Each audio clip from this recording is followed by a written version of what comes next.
So, I'm here with Jeff Moriarty. What's up, Jeff?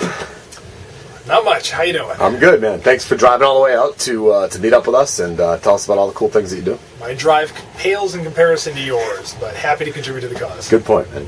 So, we talked about the project. As discussed, I'm going to ask you a few questions. You can answer them, not answer them any way that you like. So, let's talk about the polite society and throw it out the window. Age? 39. Religion? Atheist. Politics? Oh, yeah. Socially, way on the left side of the spectrum. Fiscally, way on the right side. So, everybody pisses me off. Great. And can you talk about the many jobs and job titles that you have here in Phoenix? Wow. So, the day job, I'm a community manager, social media director at Intel. I run the Ignite Phoenix program. I help run the social media club for the Phoenix area. Involved PodCamp Arizona. I run the Phoenix Innovation Foundation and Improv Arizona, which is the local improv prank flash mob group. In your spare time? None of it. I've heard of it. It sounds fascinating. I'm going to have to buy some one of these days. You know, just not to make this about me, but before I left, I did a status update. It said, "Dear Sleep, you're overrated anyway. I'll see you in 3 weeks."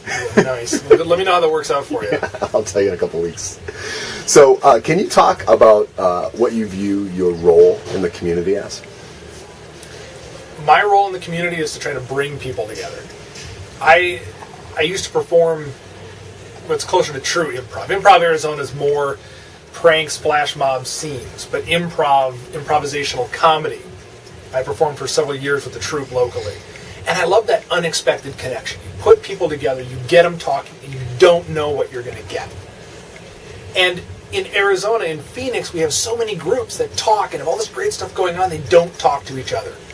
And if I can bring them together in the social media club, or I can bring them together with Ignite, or bring them together with Improv Arizona, shake them up and make the unexpected happen, then I'm excited. I'm interested in what happens, what comes after it, but I think my role is in that combination. Fuse it, shake it up, and then set it on its way. Catalyst. Great. Can you talk about your relationship in Phoenix with the local independent community? Relationship with the local independent community. The local independent community is important to me. I think some of the local independent community doesn't know what to make of me, though. So, when we did No Pants Arizona, and we came to this great local coffee shop, Lutz, and said, "Hey, I've got 100 people. They're going to be on the light rail, supporting the light rail, public transportation. We have no pants on, and would like to come in for coffee." There's that moment of silence after you ask a question like that, right? But it worked great. I mean, the customers loved it. They got a kick out of it. It was a big boost to business. Everybody had fun. A lot of new people got introduced to the coffee shop. Everybody won, but it's unusual. Ignite. We bring people together for 5 minutes and shake them up. What's the sales pitch? What's your angle? What are you selling? Sales pitches are the one things we don't allow. We want passion. We want, what are you doing locally? What are you driving this change?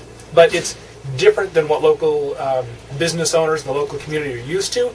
So there's a little bit of suspicion and kind of head scratching. But again, I think that's good. I think we need to try different approaches. Great.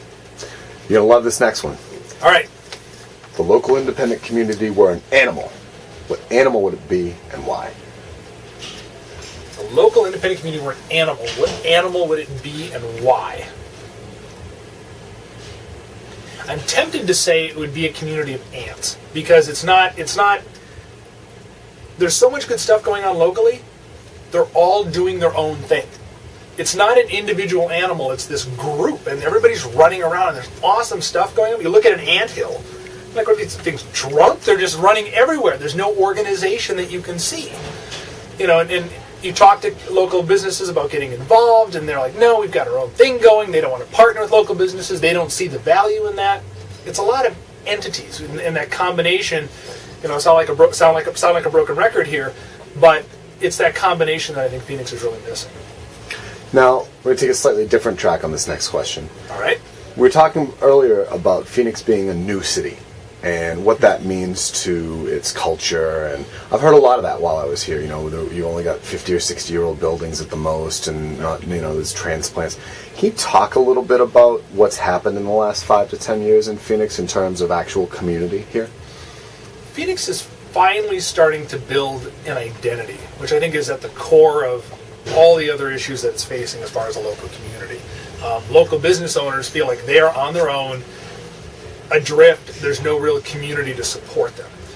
You know, we only have buildings that are 50, 60 years old. Our heritage beyond that are these Hohokam Indian ruins and so on. We don't have, you know, the 100 years, 200 years or more that you're going to see in someplace like Boston, or, you know, further than that you're going to see in Europe.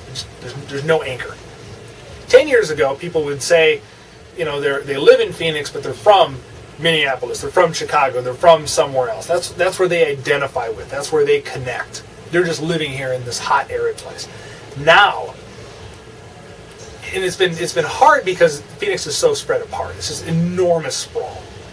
But now people have been here long enough, you're getting generations growing up here, that people are starting to identify being from here, and they're starting to connect, and they're starting to want to spend time building up local communities and getting invested, because they don't feel like they're tourists. They feel like they have a stake and they want to invest and put down roots, and there's something of value here. And what have you seen in that time in terms of the role that local independent businesses have played in that?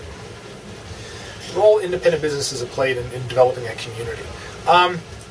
I'm not sure, to be perfectly honest, that they're doing everything that they could. I think there's sort of a standoff going, in that you have municipalities trying to build these investment districts and trying to get things going. But that's really not always what independent businesses need. They're still out, you know, if you want to start your own business, you still have miles of paperwork and loans and licenses and everything else that you've got to